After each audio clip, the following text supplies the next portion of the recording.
साहेब, मी तुम्हाला विनंती करतो, काय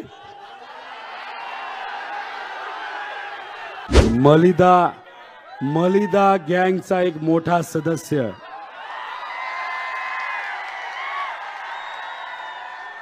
काय केलं?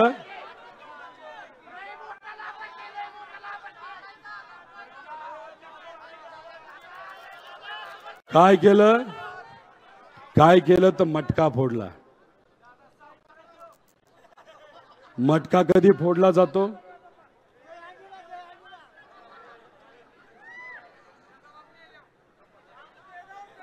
तुम्हाला माहिती ना कधी फोडला जातो? अहो, जेव्हा पक्ष फुटला, मी आणि काही कार्यकर्ते पदाधिकारी साहेबांबरोबर बसलो होतो. साहेबांशी आम्ही चर्चा करत होतो, बोलत होतो. साहेब टीव्ही कडे बघत होते, चेहऱ्यावर त्यांनी नाही दाखवलं. टीव्ही कडे बघत बघत आम्ही काही प्रश्न केले, त्यांनी त्याचं उत्तर दिले. आणि बाहेर जाण्यापूर्वी त्यांनी आम्हाला सांगितलं, तुम्ही अजिबात काळजी करू नका. हा जो आपला स्वाभिमानी महाराष्ट्र आहे ना, तो आपल्याला घडवायचा आहे. आणि तो घडवत असताना नाही तर घडवण्यासाठी आपल्याला नवीन पिढी तयार करायची, नवीन पिढीला ताकद द्यायची आहे. आणि जोपर्यंत नवी पिढी ही ती जबाबदारी घेत नाही, नाही तर जबाबदारी घेण्याच्या लेवलची होत नाही, तोपर्यंत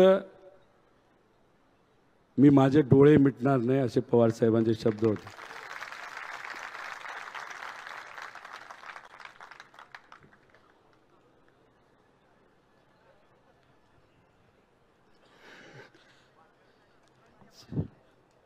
साहेब, मी तुम्हाला विनंती करतो, काय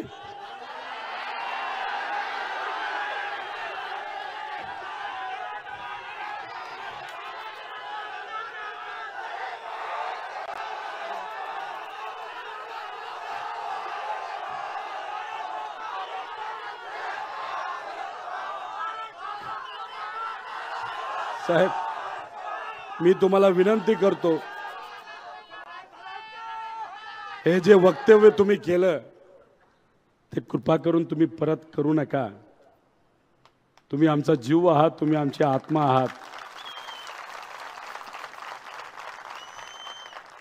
जे लोक तुम्हाला त्रास देतात, जे मोठे नेते किती असले तरी तुमच्याबद्दल काही ते बोलले तरी ही सामान्य जनता आणि आमच्यासारखे छोटे मोठे कार्यकर्ते आणि पवार अख्खं कुटुंब तुमच्या बरोबर आहे.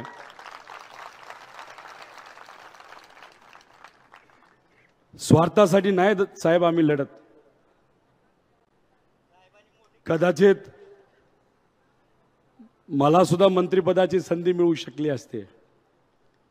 माझ्या आजोबाली, माझ्या वडिलांनी जी कंपनी मोठी केली कष्टातून, कुठलीही चूक नसताना सुद्धा त्या कंपनीवर कारवाई केली गेली.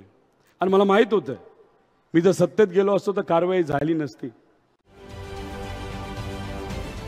महाराष्ट्रातील सर्व बातम्यांचे विश्वासार्ह व्यासपीठ,